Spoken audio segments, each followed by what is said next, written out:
Hello. हमारा आज का टॉपिक होगा एरिया अंडर द कर्व। अभी तक हमने जो पढ़ा definite integral, indefinite integral, properties of definite integrals और उसके प्रॉब्लम्स कुछ देखे थे हमने। अभी जो हम पढ़ेंगे वो हमारा टॉपिक होगा एरिया अंडर द कर्व। अभी तक जब मैंने आपको इंट्रोड्यूस किया था इंटीग्रेशन के बारे में, तो मैंने बताया था आपको कि आपको इसके सबसे ज़्यादा ज़रूरत तभी पड़ेगी जब आपको किसी का एरिया, किसी कर्व के अंडर का एरिया कैलकुलेट करना हो। तो अभी तक तो हम मेथड सीख रहे थे, क्योंकि जब तक हम मेथड नहीं सीखेंगे हम एरिया कैलकुलेट कैसे करेंगे। ये तो एप्लीकेशन हो गया ना। तो अब हमने मेथड सीख लिया है, अब हम कैलकुलेट करेंगे एरिया। तो एरिया कैलकुलेट करने के लिए सबसे पहले हमारे पास एक्सिस हमारी फिक्स होनी चाहिए। हमें या तो एक्स एक्सिस को बेस मान के काम करना होगा या वाई एक्सिस को। इन जनरल हम एक्स एक्सिस को बेस मानते हैं और वाई एक्सिस को वर्टिकल लेते हैं, राइट। तो अब हम इस पे कोई भी कर्व लेंगे। अभी मैं प्रॉब्लम लेके बाद में बताऊंगी, पहले आपको जनरली समझा देती हूँ कि उसमें हमारा जो कर्व के एरिया का जो बाउंड्री होगा, उसमें एक बाउंड्री हमारी एक्स एक्सिस होगी, दूसरी बाउंड्री कर्व पे होगी, दूसरा जो उल्टा एक्स के उल्टा वाला जो साइड होगा बाउंड्री का वो कर्व पे होगा, और जो उसके बाउंड्री होंगे एक्स एक्सिस पे, मतलब फंक्शन की जो बाउंड्री होगी, एक हमारी बाउंड्री ये होगी और एक बाउंड्री जो एक्स एक्सिस पे होगी हमारी, क्योंकि हमने बेस एक्स एक्सिस को बना रखा है। अगर हमने बेस वाई एक्सिस को बनाया तो हमारी जो बाउंड्री होगी वो वाई एक्सिस पे होगी। मतलब अगर हम वाई के रेस्पेक्ट में करेंगे इंटीग्रेट तो हमारी बाउंड्री वाई एक्सिस में होगी। वैसे भी ये आपको पता है कि अगर यहाँ पे फंक्शन एफ ऑफ एक्स है, डी एक्स है, तो यहाँ पे बाउंड्री किसकी होती है, x is equal to a और x is equal to b, ठीक है।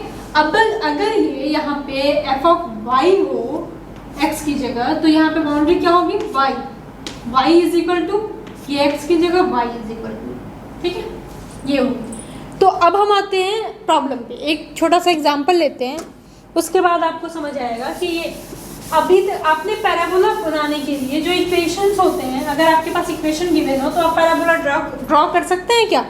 सपोज आपके पास इक्वेशन दिया हो y is equal to x square plus two, y is equal to x square plus to.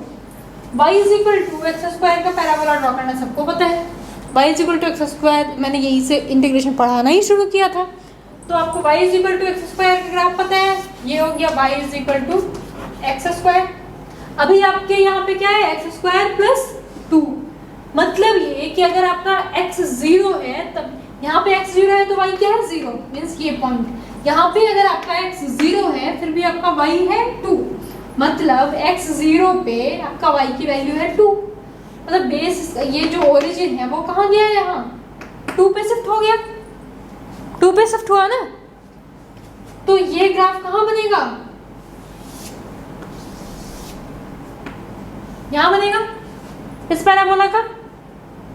अभी आपके पास अगर इस पैराबोला के साथ अगर आपको एरिया कैलकुलेट करना हो, area between the curve this x is equal to 0 and x is equal to 1, अगर आपके पास ये बाउंड्री गिवन हो कि सपोज आपको एक एरिया कैलकुलेट करना है, उस एरिया का बाउंड्री आपको दिया हुआ है ये, तो आप सबसे पहले फिगर बनाएंगे। मैं आपको बता दूं कि एरिया अंडर कर्व चैप्टर में सबसे ज़्यादा इम्पॉर्टेंट जो चीज़ है वो है आपका फिगर ड्रॉ करना। अगर आपने फिगर ड्रॉ करना सीख लिया फिर आपको एरिया कैलकुलेट करने में कोई प्रॉब्लम नहीं आएगी। तो फिगर ड्रॉ करने में सबसे पहले basic y is equal to x square plus two, तो ये फिगर मेरा रहा ये। दूसरा मेरा जो लाइन है वो है x is equal to zero, x is equal to zero मतलब y एक्सिस, ये आप सबको पता है। उसके बाद जो तीसरी मेरी बाउंड्री है वो है x is equal to one, मतलब एक मेरा बेस x एक्सिस, एक बाउंड्री ये, दूसरा ये, x is equal to one. अब ये लाइन कहीं ना कहीं इसको कट करेगी, ये कहाँ पे कट करेगी, ये कैसे कैलकुलेट करेंगे, ये इससे और इससे निकलेगा। x इज इक्वल टू इसमें सब्स्टिट्यूट कीजिए तो y is equal to one plus two is equal to three, x one पे y क्या है थ्री, तो ये पॉइंट हो गया वन और थ्री। अब आपके पास जो एरिया मिला वो मिला आपको ये कर्व, ये बाउंड्री ये आपका बेस और दूसरी बाउंड्री है। मतलब आपको ये एरिया कैलकुलेट करना है। इसके लिए इक्वेशन आपके पास दिया हुआ है, ये कर्व है आपका इक्वेशन। तो आपका इंटीग्रेशन कहाँ जाएगा, बाउंड्री कहाँ से कहाँ, 0 to 1, 0 से 1। कर्व क्या है, ये आपने यहाँ पे जो भी फंक्शन आएगा वो dx, क्योंकि आपने बेस किसको लिया है, x एक्सिस को, तो कर्व क्या होगा dx। तो कर्व में y इज इक्वल टू आप सब्स्टिट्यूट करेंगे, means x square plus 2 dx integration 0 to 1। ये जो एरिया हुआ, यही एरिया मेरा ये रिक्वायर्ड एरिया हुआ, यही कैलकुलेट करना है हमें। सिमिलरली अगर आपके पास सपोज ये तो हो गया कि आपके पास एक कर्व गिवन है और उसके साथ एक्स एक्सिस का जो एरिया बन रहा है वो आपने कैलकुलेट किया। ये एरिया आपके इधर भी हो सकता था। सपोज आपसे मैं कहती कि आपको y is equal to this function, x is equal to 1 and x is equal to -1। तो अब ये आप एरिया कैलकुलेट करते हो, ये एरिया होता, ये पूरा ही कर्व आपका ये होता, बाउंड्री आपकी ये और ये होती और बेस एक्स एक्सिस होता। वैसे ही अगर आपसे मैं कहूँ कि आपको कोई ऐसा एरिया कैलकुलेट करना है जिसका फिगर है इन दोनों के, आपको एरिया जो कैलकुलेट करना है वो आपको area between the curve calculate करना है। अभी तक आपने जो कैलकुलेट किया वो क्या था, एरिया अंडर द कर्व। मतलब आपके पास एक कर्व गिवन था और एक आपका बेस एक्स एक्सिस था। अभी आपके पास जो एरिया कैलकुलेट करना है वो है एरिया बिटवीन द कर्व। तो area between the curve calculate करने के लिए आपके पास यहाँ पे बाउंड्री एक्स एक्सिस तो नहीं रही, एक बाउंड्री तो आपका ये हो गया, दूसरी बाउंड्री ये होगी, लेकिन ऊपर में भी कर्व है और नीचे में भी कर्व है, ये तो आप जानते नहीं है। तो इसको कैलकुलेट करने के लिए आप ऊपर वाले पोर्शन, ये आपको लेकिन ये पता है कि आपको कैलकुलेट करने के लिए कहा जाए तो आप ये कैलकुलेट कर लेंगे इजीली। वैसे ही आपके पास ऐसा फॉर्मूला है जिससे आप ये एरिया भी इंडिपेंडेंटली कैलकुलेट कर सकते हैं, और इन दोनों एरिया का जो डिफरेंस है वही आपका ये एरिया है। तो इस तरह से आप इन दोनों दो कर्व आपके पास दिए हुए हों तो दोनों कर्व के बीच का एरिया कैलकुलेट कर सकते हैं easily. Area between the curve easily calculate हो जाएगा। ये रहा कंसेप्ट वाइज आपका दोनों तरह का प्रॉब्लम। अब हम जब तक इससे 4-5 क्वेश्चन सॉल्व नहीं करेंगे तब तक हम ये आइडिया नहीं लगा पाएंगे कि एरिया अंडर द कर्व कैसे कैलकुलेट करते हैं, क्योंकि area between the curve calculate करने के लिए भी आप अल्टीमेटली कर क्या रहे हैं, area under the curve he calculate कर रहे हैं। ठीक है, तो अभी हम सबसे पहले फिगर ड्रॉ करना ही सीखेंगे। 2-3 और प्रॉब्लम मैं लेती हूँ जिसके फिगर ड्रॉ करना सीखेंगे हम।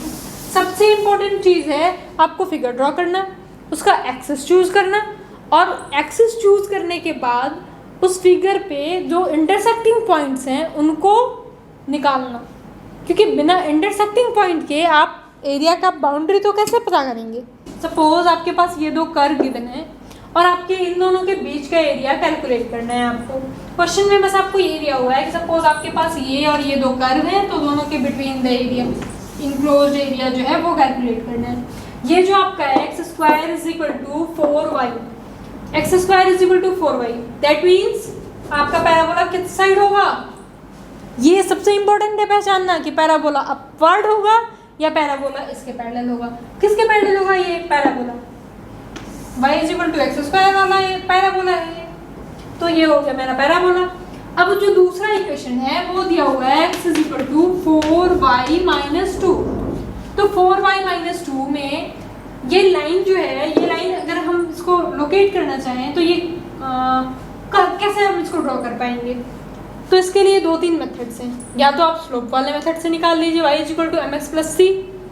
उसके लिए भी आपको अलग अलग वैल्यू निकालनी पड़ेगी। सपोज आपने x की वैल्यू 0 ली, उस सिचुएशन पे y क्या होगा आपका 4y इज इक्वल टू 2 और y is equal to 1/2। x 0 पे y क्या हो गया, x इज इक्वल टू 0 तो y इज इक्वल टू 1/2। मतलब ये पॉइंट और दूसरा पॉइंट, ये एक पॉइंट हो गया x0 y 1/2। दूसरा 2 पॉइंट निकालने के बाद ही आप किसी लाइन को ड्रॉ कर पाएंगे। अब दूसरा जो वैल्यू निकालना है तो सबसे आसान होता है वैल्यू निकालने के लिए कि आपने एक बार x को 0 रखा, एक बार y को 0 रख दें, या फिर आप उस लाइन और इसका इंटरसेक्टिंग पॉइंट निकाल लें। इंटरसेक्टिंग पॉइंट भी आपको निकालना ही पड़ेगा कि ये लाइन कहाँ कट कर रहा है एक्स एक्सिस को, सॉरी कहाँ कट कर रहा है इस पैराबोला को। तो वो निकालने के लिए भी हम इन दोनों का इंटरसेक्टिंग पॉइंट निकालेंगे। सबसे पहले हम y is equal to 0 put करके देखते हैं। y is equal to 0, then x is equal to -2, मतलब लाइन के लिए एक पॉइंट हो गया ये, और दूसरा पॉइंट हो गया -2 एंड 0। -2 यहाँ कहीं होगा, ये हो गया लाइन। अब हमें निकालना है कि area enclose between this line and this parabola. तो एरिया क्या हो गया, दिस। अब हमें ये पॉइंट्स निकालने पड़ेंगे कि ये कहाँ कट कर रहा है। पॉइंट्स क्यों निकालेंगे, क्योंकि हमें बाउंड्री चाहिए। बाउंड्री के लिए हमें पॉइंट्स चाहिए ये दोनों कि ये कहाँ कट कर रहे हैं इसको। इस पॉइंट को कैलकुलेट करने के बाद हमारे पास क्या बचेगा, ये एरिया निकालने के लिए इस लाइन के अंडर का एरिया माइनस पैराबोला के अंडर का एरिया, राइट। ये पॉइंट हमें मिला -1 एंड 1/4, ये पॉइंट मिला 2 एंड 1। x की वैल्यू हमने 2 रखी तो हमें y 1 मिला, और इसमें -1 एंड 1/4 मिला। तो अब हमारे पास, हमें y से तो मतलब नहीं है, बाउंड्री हम किसके लिए लेंगे, x के लिए, वैल्यू हम x के लिए देंगे। तो ये मेरा इंटीग्रल जो बनेगा वो बनेगा कहाँ से, बाउंड्री हमारी ये पॉइंट -1 और इस तरफ इधर का लास्ट पॉइंट 2, -1 से 2 हमारी बाउंड्री हो गई। उसके बाद ये वाला एरिया अंडर दिस लाइन, अच्छा बेस मेरा क्या है x एक्सिस, तो dx ही है। ये लाइन का एरिया क्या है, लाइन इसका इक्वेशन क्या है, y इज इक्वल टू, यहां से निकाल लेते हैं,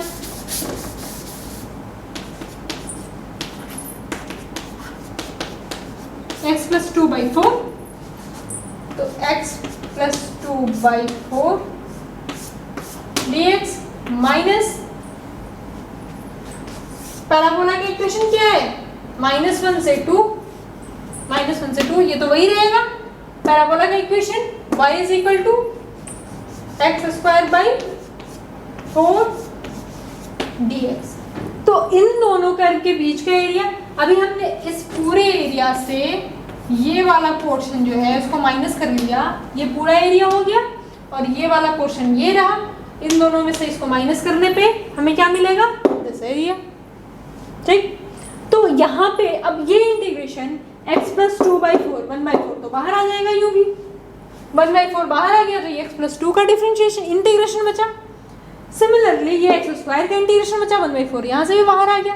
तो एक बार जैसे ही आपने फिगर ड्रॉ करके और ये इंटीग्रांड जैसे लिखा बाउंड्री के साथ, आपका प्रॉब्लम वहीं सॉल्व हो जाता है, क्योंकि बाउंड्री जैसे ही आपने डाल दी उसमें और इंटीग्रांड लिख दिया, उसके बाद आपको बस सिंपल इंटीग्रेशन सॉल्व करना होता है। सारी जो इसकी बारीकी है वो यही है कि इसका बाउंड्री कैलकुलेट करना, इसका ये पॉइंट लोकेट करना, और एक्सिस चूज करना कि किस एक्सिस को आपने बेस बनाया है, ठीक है। अगला वीडियो जो हम करेंगे उसमें और कुछ प्रॉब्लम्स लेंगे ताकि ये चैप्टर आपको अच्छे से क्लियर हो सके। Thank you.